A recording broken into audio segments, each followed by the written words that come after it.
Hello everyone, my name is Dr. Jyoti Tiwari and I'm a postdoctoral fellow in the Department of Earth Sciences at IIT Bombay, working under the supervision of Professor Soumyajit Mukherjee. Today we'll be talking about geohazards in the Himalaya, natural disaster that deeply impacts the region and the community. We'll look into the causes of this disaster, impact and the mitigation to protect from these disasters. The topic of my talk today is Geohazards in Himalaya, Understanding Natural Disaster and Their Impacts. Throughout this presentation, we'll look through some case studies of disasters that have occurred in the Indian Himalaya, what were their causes, and how to mitigate those disasters. This is the lithotectonic map of the Indian Himalaya. This is the Tethyan zone, the Greater Himalaya, the Lesser Himalaya, and the Sub-Himalaya. These are demarcated from one another by some major thrusts and faults, which are South Tibetan Detachment, Main Central Thrust, Main Boundary Thrust, and Main Frontal Thrust, respectively. These red dots denote the zone of maximum geohazards that occur in the Indian Himalaya. These are the locations that we'll be talking in this presentation. Geohazards are any natural geological processes like earthquake, landslides, and floods that become disaster when they intersect with human system. The Himalaya, due to its steep topography, complex geology, and climate extremes, make it highly susceptible to geohazards. These are the typical geohazards that are most common in the Indian Himalaya, from landslides, earthquake, floods, drought, extreme rainfall, cloudburst, glacial lake outburst, and heat waves. First, we look into landslides. It is caused due to heavy rainfall in a region. Also, some seismic trigger can trigger this landslide. Deforestation in an area and unplanned construction can lead to landslide. Let's look at some of the case studies from the Indian Himalaya. This is the Parnote landslide that occurred in the Ramban district of Jammu and Kashmir in 2024. It was caused due to the weak geological structure in the area, that is complex geology of muddy formation of weak rocks that caused instability in the area. Also, heavy rainfall of more than 100 to 175 millimeter in the area, along with steep slopes of more than 45 degree, destabilized the slope, causing landslide in the area. Along with it, some anthropogenic activities like unplanned constructions, road expansion, and deforestation over decades led to the destabilization of the area and triggering the landslide. This is the Urni landslide of Kinnaur district in Himachal Pradesh. It occurred in 2019. It was again triggered by geological factors along with jointed rock masses susceptible to planar and wedge failure in the area. An abrupt increase in the annual rainfall in this area in 2013, notably extreme events in June 2013, saturated the slope, destabilizing the area and leading to this hazard. This landslide has evolved as a complex system throughout time from in a span of 10 years and has indicated progressive instability in this area.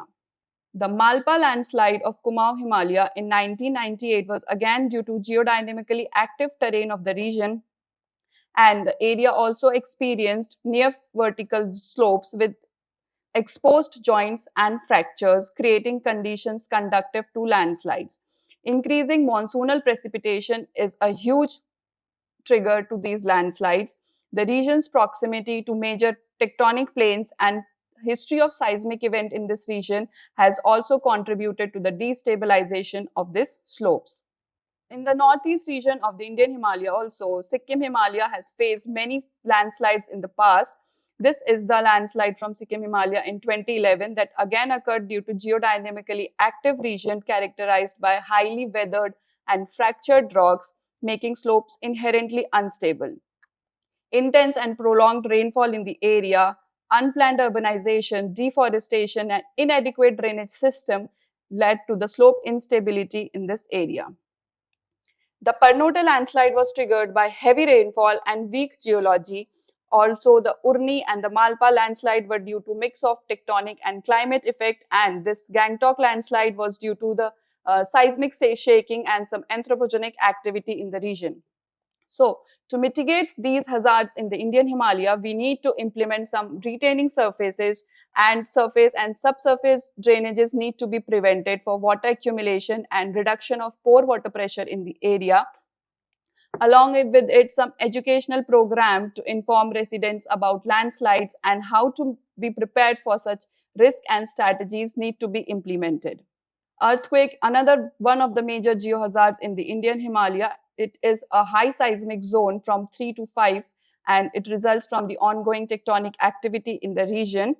It is very active as compared to the other part of the Himalayas. Let's walk through some major earthquakes in the Indian Himalaya. This is the Kashmir earthquake of 2005, which was of magnitude 7.6. It occurred in the tectonic setting and was a blind thrust faulting that is ruptured, didn't erupt in the surface. That's why it was complicated to find the faults in which this seismicity occurred. Widespread use of non-engineered structures lacked seismic resistance, contributed to the extensive damage and high casualties in this area. The Kangra earthquake of 1905 with magnitude 7.8 was another blind thrust faulting that is ruptured, didn't erupt again in the surface, that leads to the non-existence of the fault in which this hazard occurred. Also, again, the widespread use of non-engineered structures and lacking seismic resistant buildings led to high casualties and property damage in this area. The Uttarkashi earthquake of 1991 was of magnitude 6.8. It occurred along the main central thrust area of Garhwal Himalayas.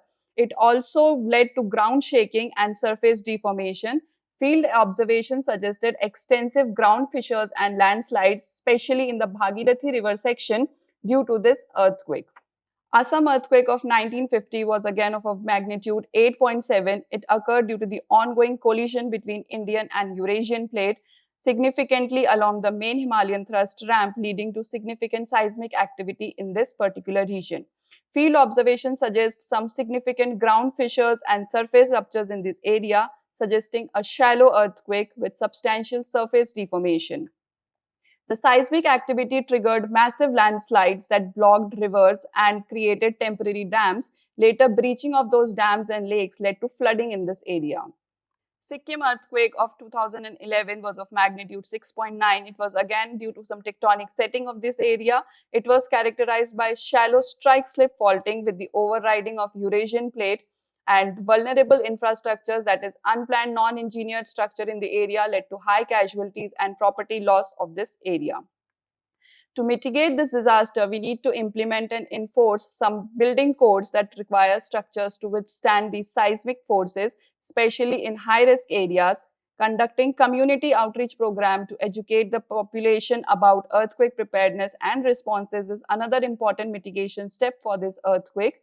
And development and deploying of seismic monitoring system along with early warning system to be timely prepared for this disaster, and restricting the development of high hazard zones and ensuring proper land use planning to mitigate these disasters is an important step for minimizing the risk. Droughts in the Himalaya are very less discussed and increasingly frequent in the Indian Himalaya, especially in the northwest region of Himachal Pradesh and Uttarakhand. Reduced snowfall and rainfall have impacted water security and agriculture. Similar effects have also been faced in the northeast region of Sikkim and Arunachal Pradesh. The droughts in Himachal Pradesh is basically due to the climate change, that is rising temperature that have altered precipitation pattern, leading to reduced snowfall and rainfall in the area. Frequent fluctuation in this western disturbances have caused damage to agricultural property and also to the farmers. Major occurrence of this drought in this region was in 2021 and 24 to 25, where rainfall was deficit by more than 90% in the area. It has largely impacted the rabi crop formation in this area, and drying up of water sources in the village have led to shortage of drinking water in this area. Also, the farmers and the locals dependent on this farming has been facing a financial loss due to this condition. Along with the Northwest Himalaya, Northeast Himalaya also faces the similar situation due to erratic monsoon pattern, climate variability and warming, deforestation and land use changes. That is, large-scale road constructions and hydropower project construction have disrupted the natural water cycle and decreased forest cover, affecting the precipitation recharge. It has impacted the agricultural loss in the area. water scarcity, again drying up the natural water sources and making a scarcity of drinking water in this area, affecting the livelihood of the local people dependent on this crop formulations, along with imbalance in the ecology affected due to this drought geohazard. Flood is another most frequent and intense geohazard that occurs in this region. It is due to some intense monsoonal rain. It can be due to some glacial melt or some river overflow. The Himachal Pradesh in 2023 faced an intense extreme rainfall in the Beas River Valley, and it was due to that resulted in the overflowing of the Beas River, leading to huge casualties and destruction in this area. It was the summer monsoon and the mid-latitude westerlies that resulted in this significant precipitation in this region. Along with it, some paraglacial sediment caused lateral erosion in this area, and urban settlements, that is development of construction on the floodplains and the epihemal channel along with man-made structures, have caused highly in this land, in this flooding of this area. There were many casualties that resulted due to this flooding, and there were many damage that occurred to the residential as well as commercial building. Roads were completely damaged, bridges were completely damaged, and many man-made structures. Sikkim flood of 2023 was again due to permafrost landslide, that is breaking of a glacial lake outburst, and it led to the rapid lake expansion due to high glacial melt in this region.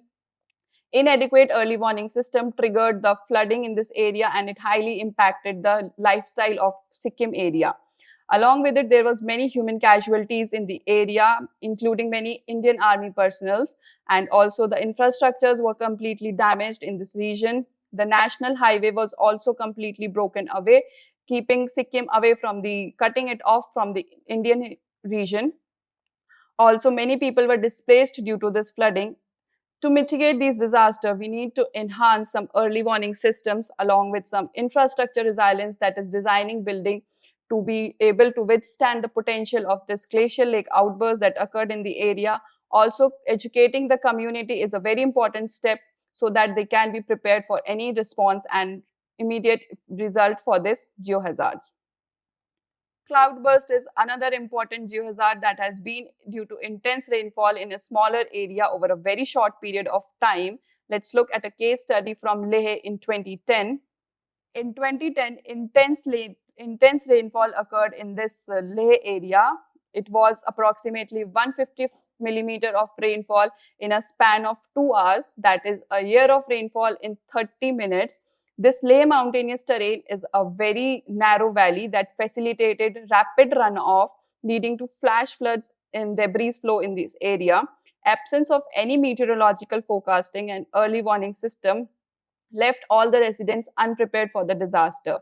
It caused too many human casualties along with the property damage. Some significant destruction occurred to the obliteration of homes, hospital, communication networks, and roads. Thousands were rendered homeless due to this disaster. Also, there was a huge economy loss as it is dependent on the tourism of the area, and that was affected due to this cloudburst. The rest of the presentation will be discussed in the second part for the geohazards in the Indian Himalaya. Thank you for your time and patience.